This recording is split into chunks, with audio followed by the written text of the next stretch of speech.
ከጎኑ ሆኜ ከጠላቶች ልጠብቅ እፈልጋለሁ። ምን ነው ምንም ጠላት የለኝም ብላ ነው እንደምታስበው? ምናልባት ዋና ጠላት ያንቺ ብትሆኝስ? እኔ አንተ ጠላት መሆን አልችልም። እንደማፈቅር ባታምነኝ እንኳን ልቤን የሚሰብር ነገር አትናገረኝ። ታውቂያለሽ፣ አሁን ላይ ከአባዬ ውጭ ማንንም ማመን ከብዶኛል። አሁንማ ሁላችሁም አንድ አይነት እየመሰላችሁ ነው። ግን ካውቃለሁ እውነቱን ለመናገር አባዬ ፊት ነው እንጂ እንደዚህ ያልኩት ሜርሲ እጅሽ እንዳለበት ስትነግረኝ ነበር። እኔ ግን አላመንኳትም ነበር። የኔ ትልቁ ስህተት ምን እንደሆነ ነግሬኝ ነበር። በእርግጥ ስህተት ሰርተሻል። እሱን ደግሞ አክጅም አይደል? ግን ደግሞ ትልቁ ስህተቴ ባንተ ፍቅር መያዜ ነው። ይሄን ደግሞ ፈልጌ ወይ ፈቅጄ ያመጣሁት ነገር አይደለም። በዚህ ሰዓት ስለ ፍቅር የማስብ ይመስልሻል? አንቺ እኔ ራሴን የሚሻለቅ የምገልሽ ስመለስ እዚህ ቤት ውስጥ እንዳላይሽ።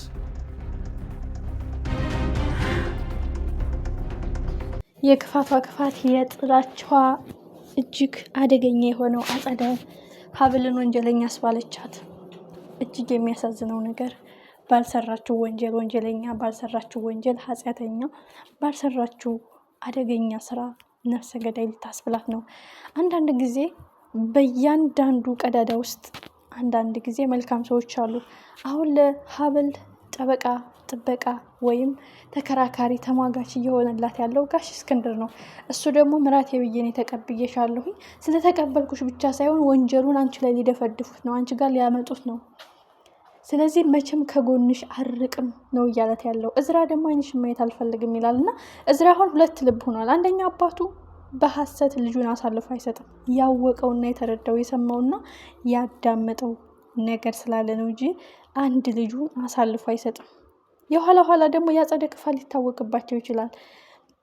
ምክንያቱም አጸደ ረጅም መንገድ ሄዳለች ንብረት ለመውረስ። ፍቅረኛ ሳትሆን ፍቅረኛ እንድትሆነኝ አጭበርባሪ ሴት ይዛብኝ መጣች። ይውጦሱ አልለቀቀንም። ስለዚህ አሁንም አልሳካላት ሲል እሷ ሚስጥሩ እንዳይጋለጥባት ሀብል ላይ እንድደፈድፈው አስባ ነው በማለት እዝራ ለብቻው ክትትል ሊያደርግ ይገባል የሚል እምነት አለኝ። እውነት ሁልጊዜ እያደር ትጠራለች፣ እያደር ትፈነዳለች።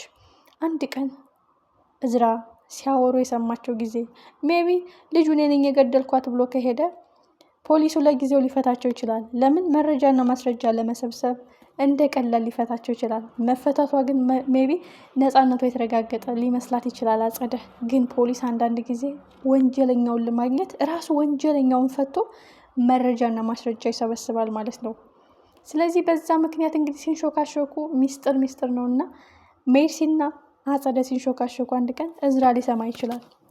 የዛን ቀን ግን ሀብልን ምን ያህል እንደገፋት፣ ምን ያህል እንደበደላት፣ ምን ያህል እንደከሰሳት እንደወነጀላት ሲያውቅ ንጹሕ አፍቃሪ ትክክለኛ ለእሱ የምትገባ አባቱ በትክክል የመረጠለት እንደሆነ ሲረዳ ጸጸቱ በጣም ከባድ ነው።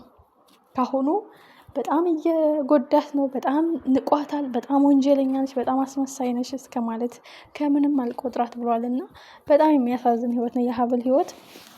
እሷ በአክስቷ አማካኝነት የወንጀል ተባባሪ ወይም ንብረት ለመዝረፍ ሚስት ሆና ብትመጣ እሷ ግን ከልቧ ነበር የምታፈቅረው። ይህንን እውነት አቶ እስክንድር ማወቁ አሪፍ ነገር ሆኖ ግን ፖሊስ መረጃና ማስረጃ አለን፣ ምስክር አለን። ወንጀለኛው ራሱ መጥቶ ተናግሯል። አንደኛ የሚያጠራጥረን ነገር ቢፈጠርም ወንጀለኛው ቀጥታ ከሀብል ነው ትዕዛዝ የተሰጠኝ ብሎ አጸደ እንደመከረችው፣ አጸደ እንዳስረዳችው፣ አጸደ እንዳሰለጠነችው ቋንቋ ሊናገር ይችላል። ፖሊስ ለጊዜው ሀብልን ሊወስዳት ይችላል።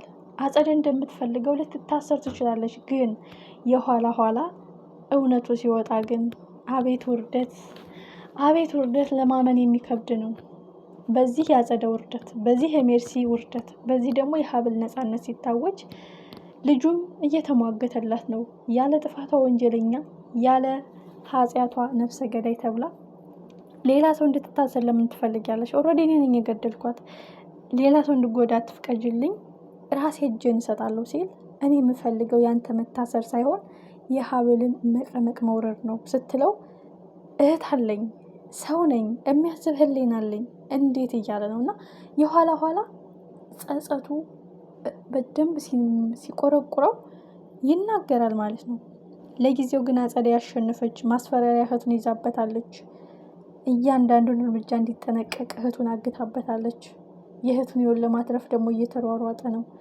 አጸደ እንደፈለገችው ሊሳካላትና ሊስተካከል ይችላል። አሁን ግን የኋላ ኋላ ጸጸት ያለው ኑሮ፣ እንቅልፍ የሚነሳ ወንጀል አንድ ቀን አያድርም። መርማሪውን ማስረጃና መረጃ ለመጠየቅ ወይም እንዳገኝ በማለት ሜርሲን ሊለቃት ይችላል። ኦልሬዲ ተመሳሳይ ስም ሊሆን ይችላል። ኦልሬዲ አባትሽም ተሳስቶ ሊሆን ይችላል በማለት ግን መረጃ እንዲለቁለት ነው።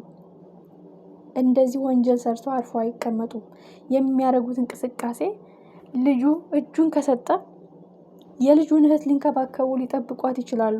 በዛ አጋጣሚ ሚስጥሩ ሊወጣ ይችላል። ሀብል ግን በጣም የምታሳዝና ምስኪን ንጹሕ ልብ ያላት ናት።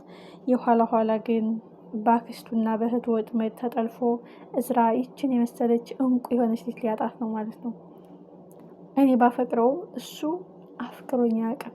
እኔ ባከብረውም እሱ ጭራሽ ንቆኛል። ላይኑም አስጠልቼዋለሁ። እባክህን እዝራ እኔን ውደደኝ፣ አክብረኝ፣ እንደ ሚስት ተመልከተኝ አልለው። ፍላጎቱን አከብራለሁ፣ ቢያንስ እንደ ሰራተኛ ልኑር እያለችው ነው። እስከዚህ ድረስ ነው ለሱ መስዋዕትነት እየከፈለች ያለችው። ለምን? አባቱን መጥታ መሄድ ስለማትፈልግ፣ አባቱን እንክብካቤዋን መተው ስለማትፈልግ። የኋላ ኋላ ግን እውነታው ሲወጣ ምን ያህል ንጹሕ የሆነች ልጅ ሲያንቋሽሽና ሲያዋርድ እንደነበረ ሲገባው በጣም ከባድ ነው። እንዲህ ነው ብሎ ለመገመት፣ እንዲህ ነው ብሎ ለመናገር የሚያዳግት ነው። ኤኒዌይ ውድና የተከበራችሁ ቤተሰብ እንግዲህ የእዝራ አባት አቶ እስክንድር ብቻ ነው ከሀብል ጎን የቆሙ። ወንጀሉ እኔ ነኝ የገደልኳት ብሎ ልጁ ከሰጠ የኋላ ኋላ ሀብል መታሰሩ አይቀርም። አቶ እስክንድር ደግሞ በፍጹም ከሀብል ውጭ ልጅ የለኝም፣ እሷ ለእኔ ንጹሕ ናት በማለት ተሟግቶ መብቷን አስከብሮ የዋስትና መብቷን አስከብሮ ነፃ ሊያወጣት ይችላል። ልጁ ግን በትክክል አንድ ቀን የሆነ ሚስጥር አፈትልኮ መውጣቱ አይቀርም። የዛን ቀን ግን እኔን አያድርገኝ ነው ያላት አጸደን። ከአንዴም 2 ጊዜ ስህተት አግኝቼብሻለሁ። ለንብረት ብለሽ እማትወል ልጅ አመጣሽ። ከሚስቴ ጋር በየቀኑ ትሟገቻለሽ፣ በየቀኑ ስትደባደቢያለሽ። ሳትመች ተደበደብኩ ብለሽ መጣሽ። ብዙ ነገር አልፌሻለሁ። ይህ ግን የማይታለፍ መስመር አለፍሽ በማለት ከዛ ቤት መንቅሮ ነው የሚያስወጣት ማለት ነው። እዝራ ግን የእህቱንና የአክስቱን ተንኮል እየተከተለ የማትገባው ልጅ ትገባኛለች በማለት ከባድ ውሳኔ እየወሰነ ነው። ማህደር በትክክል ሚስቴ ትሆን ነበረ። ሚስቴ ባትሆን እንኳን ደሟ ደመ ከልብ ሆኖ እንዲቀር አልፈልግም። ስለዚህ እህቴ እንኳን ባትገላት ወንጀለኛውን አሳድጄ ለፍርድ እንዲቀርብ አደርጋለሁ ማለት ቀላል ነገር አይደለም። ይህ ማለት ሀብል ተመስክሮብሻል፣ ገዳዩ አንቺ እንደላክሽው ተናግሯል ሲባል ከዚህ በላይ ምን ማረጋገጫ አለ? አይደለም በጥርጣሬ እያዩት ማለት ነው። ለእሷ ጥብቅና እየቆመላት ያለው እውነቱን እየተጋፈጠላት ያለው አባታቸው ብቻ ነው። ማን ያሸንፍ ይሆን? አባት ወይስ ልጅ? አክስት ወይስ ልጅ? ሁሉም ትንቅንቅ ላይ ናቸው። ሁላችንም ቀጣይ ክፍል በጉጉት እንጠብቀዋለን። እንግዲህ ወይዘሮ ምንንም ወደዛ ቤት መመለሱ አይቀርም። አድፍጣ ሚስጥር ስታገኝ ትዘረግፋቸዋለች።